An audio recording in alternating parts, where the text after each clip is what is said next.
Hello everybody, it's me, your good friend Sparky, and welcome back to Kirby's Dream Land 2. A very special episode of Kirby's Dream Land 2 in which we are going to be going after all of the rainbow drops in order to gain access to the final boss of the game. Each world has a rainbow drop located in it, so there are 7 in total, and the first one is located in Stage 3 of World 1.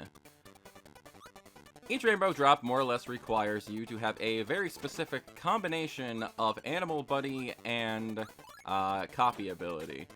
In this case, in order to get to this rainbow drop, we need to have Rick and the Parasol ability, which, as established, doesn't have really the best range or utility, but it is required for us to use it in order to get our prize. All of the rainbow drops are blocked off by what they call ability blocks. They more or less are just barriers that only break when you have a certain copy ability. And the first rainbow drop is located right on the main path of the game here. We break the blocks with Parasol, and then we jump up and claim it nice and easy, nice and simple. And the fun part is that you don't have to actually finish the stage again in order to claim your prize. Once you grab it, you just have it, and it shows up on the world map screen here. So, yeah, that was easy and fun. I'm sure the rest will be exactly the same. For Rainbow Drop number 2 in World 2, Stage 2, that is pretty much exactly the case. This particular rainbow drop requires us to have Koo as our animal buddy and the needle copy ability. And as far as this location is concerned, it's right at the beginning of the stage. Just fly down, use the needle ability to attack below you, and grab the rainbow drop. Pretty quick, pretty simple, pretty easy. But unfortunately, from this point on, things are going to get a little more complicated. Rainbow Drop number 3 in World 3, Stage 3, requires us to have Kine and the Spark ability, his light bulb missiles. Though, not technically. In order to find the Rainbow Drop, we do need to have this power combo, but things are a little more complex than that. After traveling a short way through the stage, you eventually come to this room here, which is filled with eels and pipes and things like that. But what we're interested in is actually underwater here. In the water, there are bubble currents pushing you around and hindering your ability to swim, which is why we needed Kine. Kine has superior underwater control, and he can swim through them and around them much more easily. In this room here, we notice that it is dark. We can't see what we're doing, but that's where Kine's ability combo here comes in handy. By using the light bulb, you can light up the dark room and notice that there's a door here, hidden in the darkness. And here is the rainbow drop. But the problem is, the light bulb missiles cannot break these ability blocks. So, what do we do exactly? Well, we need to go and grab a different copy ability. Heading back out into the main room here, and proceeding forward a little bit, allows us to find this guy right here. A stone enemy that will give us the stone copy ability. So, we need to discard our light bulb missiles and suck him up instead. Which, very hilariously, just fills Kine with a giant rock, and he is very upset about it. Importantly to note is that you do not actually need to be able to see this door in order to enter it. Once you know it's there, you can go in whenever you want. So technically you don't actually need Spark at all for this. It's just helpful in order to locate the door. Use stone to break the ability blocks and grab the rainbow drop, and huzzah. That is 3 down, and that one was a little complex. but trust me, they're gonna get a little worse to get. Rainbow drop number 4 in World 4 is conveniently located in Stage 4, so it's nice and easy to remember. In order to get this rainbow drop, we need Kine and the fire/burning ability. And this one requires a bit of quick maneuvering, and honestly, it's a bit of a pain to get, if I'm being perfectly honest.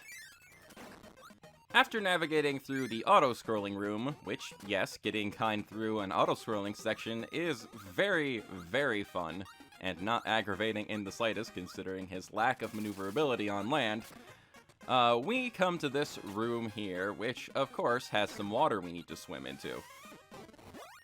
And it's very important that we hang on to our fire, because it's required to break these ability blocks along the way.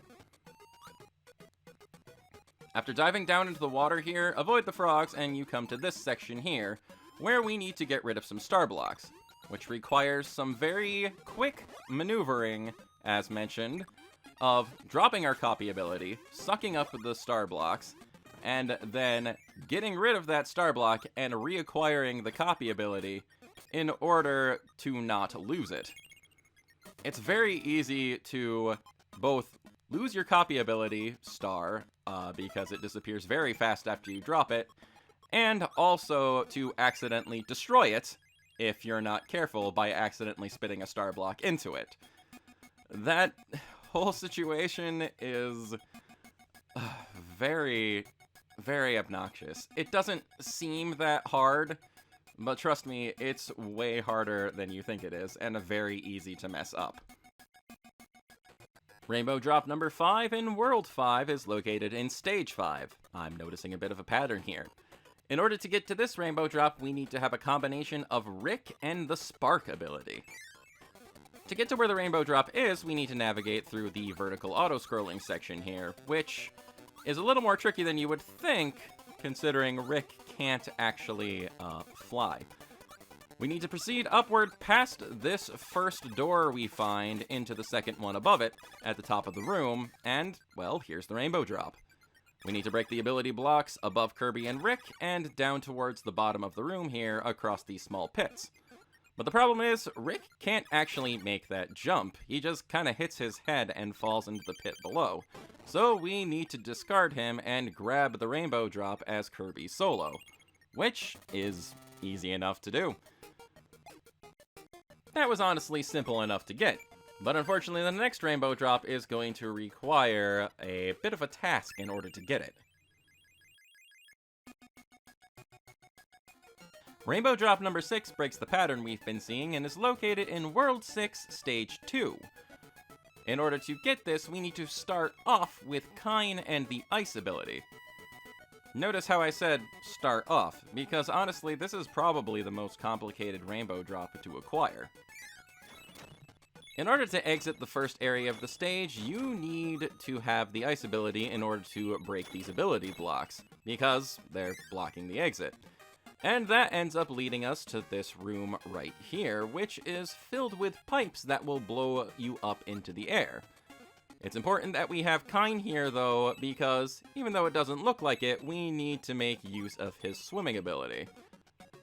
This room also thankfully has a lot of bonuses for you to grab in the meantime, which is very nice. After you get to the top here, dive downward and, well, don't take damage like I did, and instead go through the door into this room full of water currents. To start this process off, you need to head to the left through the current and fight the Master Green here in order to get his Spark ability. It's important to note that if you lose Kine during this mini-boss fight, like I'm about to do, that the bag above you will spawn a second Kine, which is important because we still need him in order to get to the next part of this kind of long and drawn-out process of getting this rainbow drop. After defeating the mini-boss, you proceed back to this room here, where we need to take the pipes upward once more, and dive back down into the water. Upon getting back to this room, head to the right instead of the left. The water currents are still blowing you around here, and having Kine just makes this a bit more of a simple process in order to get into this room. We need to hang on to the Spark ability and defeat the mini-boss here, but we don't actually want his Stone ability. We want the animal buddy above him, which is Rick. Exiting the room, again, brings you back out to this pipe room here, just on the other side of the room. And now, we need to use Rick and Spark in order to break these ability blocks and send the Shotzos into the pit below. Which lets us get Ku. And now we swap to him and, again, proceed forward and get the next part of what we need in this room full of high winds. We need to head to the right here, fighting against the wind, and go into this room here, where we find another mini-boss. How about that? We need his ability, too. Thankfully, it's easy enough to take care of him with the lightning ability. In all actuality, I would recommend discarding your copy ability here, because there's a chance that you can accidentally swallow the ability star along with the mini-boss, and that would mean just getting the lightning back. We don't want the lightning now because we absolutely need Cutter in order to get the rainbow drop. Going back out the door leads us back to the room full of high winds, and we need to navigate around the Gordos in order to hang on to our Cutter. And that's a little easier said than done, because boy is this room just obnoxious to navigate. But navigating correctly lets us get into this room right here, where we finally find the rainbow drop, after a very long relay of swapping copy abilities and animal buddies around. But hey, that's probably the worst of them. So I'm glad to have it out of the way.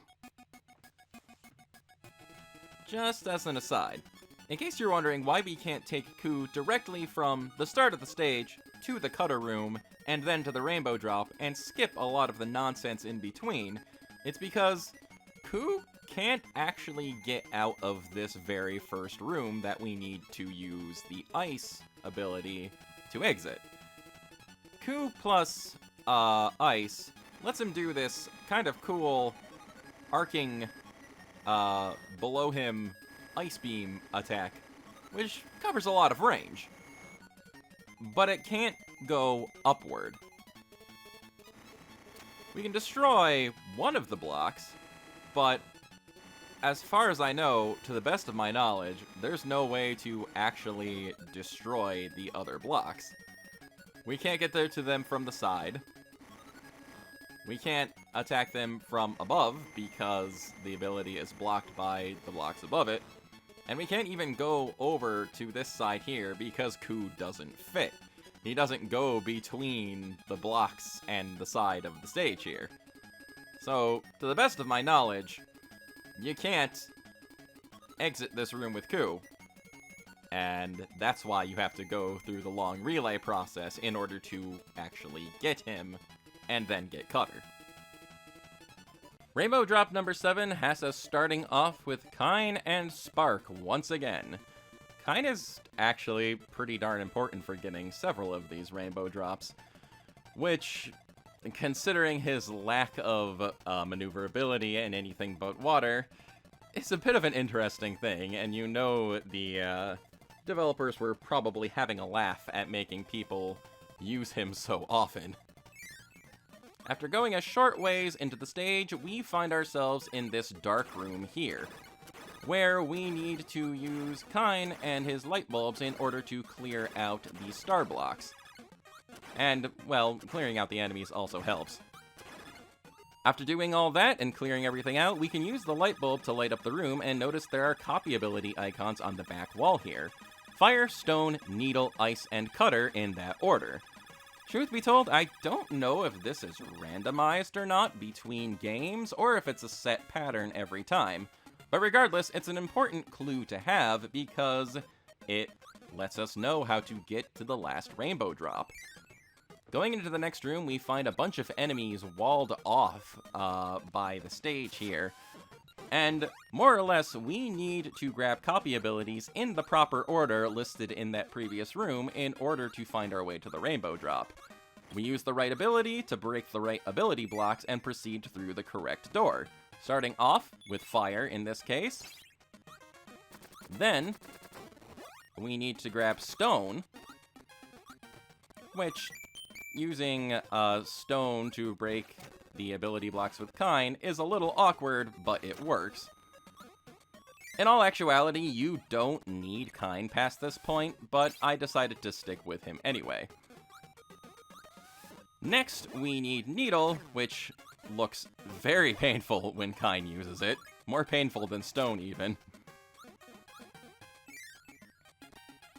Now, we need to go ahead and grab Ice,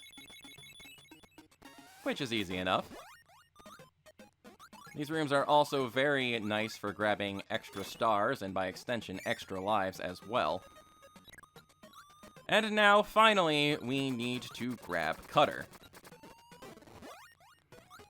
which seems to be a much more comfortable ability for Kine to use. Break the last ability blocks, and grab the last rainbow drop. Getting all these rainbow drops was a bit of a task, but, you know, we've got them. And now, all that's left past this point is taking on the final boss, or the second to final boss, King Dedede, once more, and then we can pick things up from there.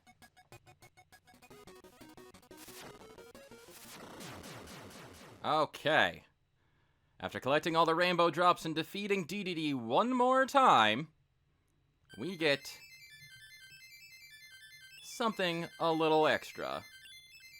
The rainbow drops all gather and create something quite magical.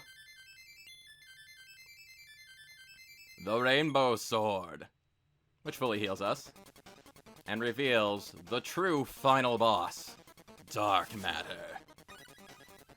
Who I realized I talked about earlier and kind of spoiled his inclusion, but you know what? It's called the Dark Matter Trilogy.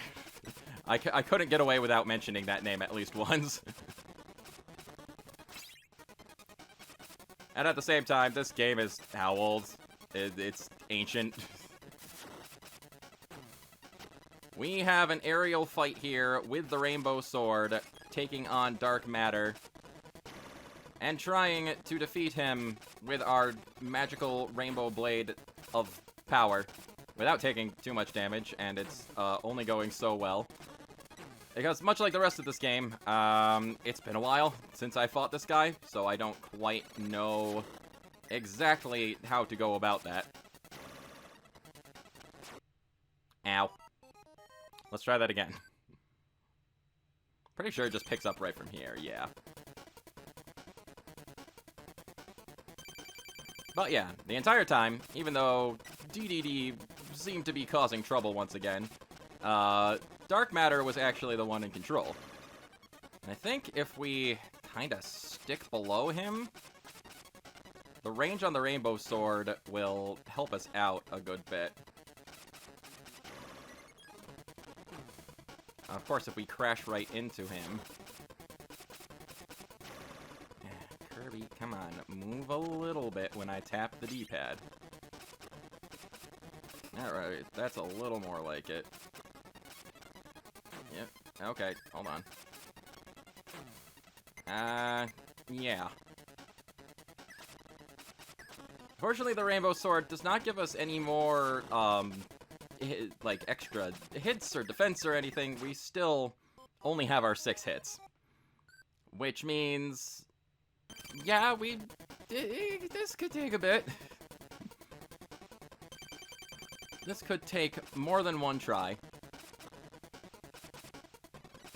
Not to mention the Rainbow Sword doesn't really seem to do any more damage than a regular copy ability, which you would think it would. But I guess they don't want it to be too easy. Oh, that ad, honestly, that absolutely looks like it should be hitting. And it's not. Oh, come on. Unfortunately, the Rainbow Sword does not really have any better range than your average melee copy ability. Yeah. It's not fantastic.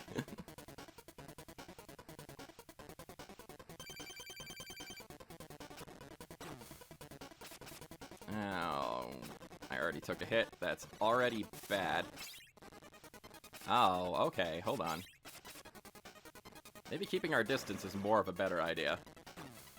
We can try to hit him as he passes by, but he seems... Alright. We can reflect his shots back at him. That seems to be more what they want you to do. Again, it took me a little while.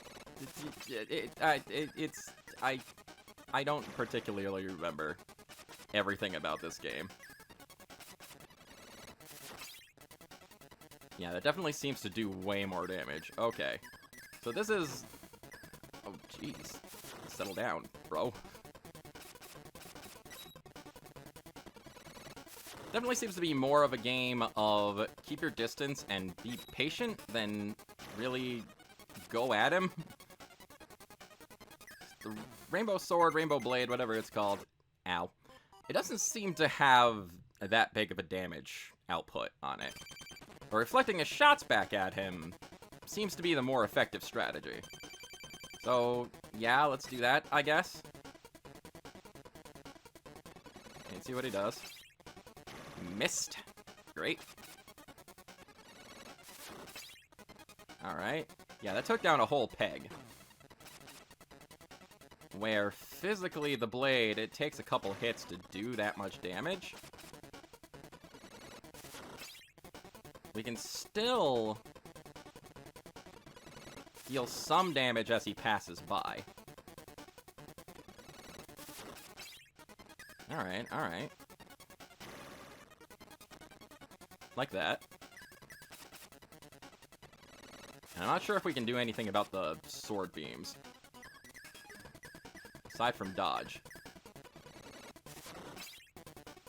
As he's losing health, he seems to be getting gradually more frantic. Especially with those, yeah. Oh, come on.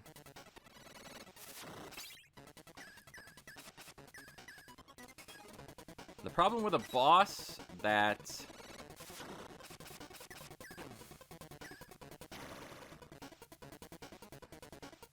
requires you to use counterattacks on him is that you have to rely on him to use the skill that you can counterattack. But it seems I found a safe spot from the blades up here. You can't seem to go quite that high. Oh, jeez. But, yeah. It's a matter of... He is... Yeah. It's a matter of him actually cooperating. Ow. Okay, hold on. Hold on a second. This is eating through my lives. I had 7. I don't have 7 anymore. But I have the strat now. I know exactly what I need to do. I need to wait for him to use this so we can try and reflect it back. I need to try and not get hit by the charge. And when he goes for sword blades, I need to hide up in the corner.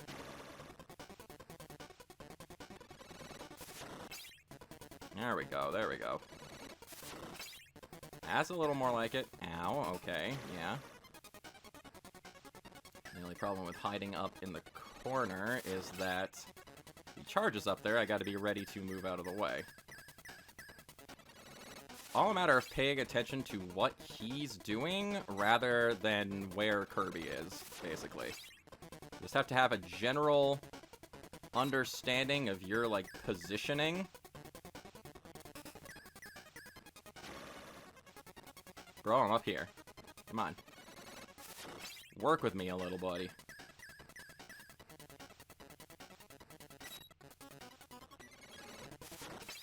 Alright, alright. Oh, okay. We're good. We're good. Come on. No. You're not allowed in my space. Kirby is very big on having his personal space and not having it invaded. Oh, you're going for a little more of those, huh? Boy, you are being a pain. Oh, and he backed right into me. That's unfortunate. Stop! I don't think I can do anything about these.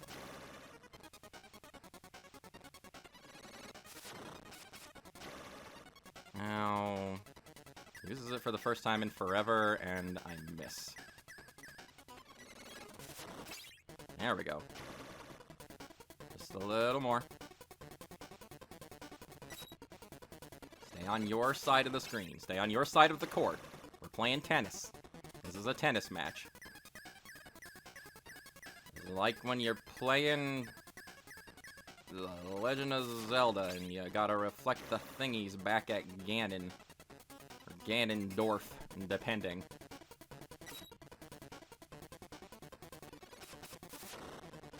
Alright, alright. One more hit. Come on. Fight me. Fight me. Not like that. Fight me in a different way. Like that. There we go. That's not the end.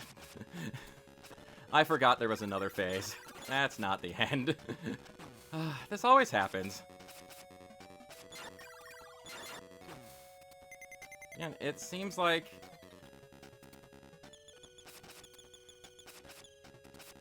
Alright, alright.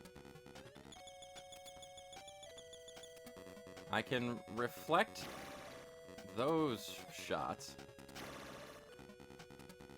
Alright. Darn it. Oh, really? Ugh. Fine.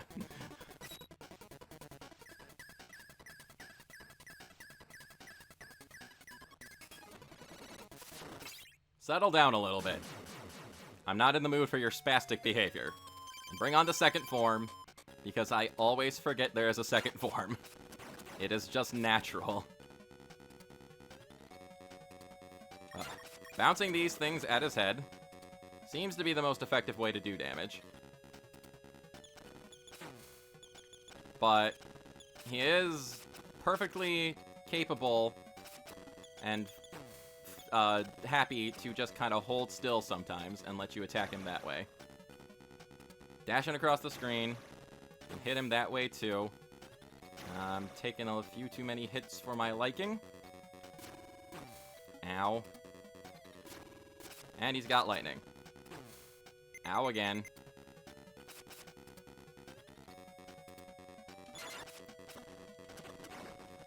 Please explode. You're not exploding. Please explode! There we go. Ah. And that is Dark Matter defeated. Our animal buddies, or at least Ku is, gonna be watching us. Yep, there's Rick. Okay. And Kine, out in the water somewhere. And King DDD, as he smiles, and the graphics change make it look like he's blushing for some reason. Maybe he's just that excited to see Kirby, I guess. And we're in the wake of the Rainbow Sword, Rainbow Blade. Hello, Awada-san. Hello, Shigeru Miyamoto. And we're at the credits. That is Kirby's Dream Land 2 completed. Definitely way harder than the first Kirby's Dream Land, especially when you factor in collecting the rainbow drops and things like that. And the kind of marathon double extra end boss fight there. I'm glad Nintendo Switch Online has built-in save state and rewind functions because it made getting through everything like that much easier and much more tolerable on my sanity. And it still managed to drive me kind of insane at points, especially collecting the rainbow drops. But there we have the yellow, green, and black rainbow gracing the sky. Or at least I am assuming that's a rainbow. It could have been like a dimensional fissure cut into the sky there. Or something like that. But yeah, man, Dreamland 2. Like I said, it's way harder than the first Kirby's Dream Land, which I guess is kind of a welcome change. Because the first Kirby's Dream Land isn't very difficult at all. And at the same time, there's still a lot of fun factor here, just experimenting with the different animal buddies and things like that. It's very charming. I feel like Kirby's Dream Land 2 is one of those, like, Game Boy era games that, like Metroid, Samus Returns, and Link's Awakening. I feel like this game fits in the category of old Game Boy games that could use for an upgraded version, like an HD edition of the game in a modern era, to try to sort of bring it more to people who missed it back then, or people who don't think to look for it on the Switch Online, because, like I was talking about earlier, Dreamland 2 and Dreamland 3 tend to fall kind of into obscurity with the Kirby series, I feel. But yeah, man, if this game got some kind of cool remake on the Switch, or Switch 2, or whatever's coming next, that would be radical, because honestly, this game's a lot of fun, even if it does have its very frustrating parts. Yeah, so I guess that's going to call it for this series. It's gonna be a shorter one, of course, like the first Kirby's Dream Land. It's not a super lengthy game, but I hope you enjoyed it, and I sure hope that you will enjoy more stuff in the future. We can look at our 93% complete file. For some reason. I don't know why it's only at 93%. Okay. Maybe I'll look into that in the future. And maybe someday we'll go and get that last 7%. But until then, this is your good friend Sparky signing off for now. I hope you enjoyed, and I will catch you later.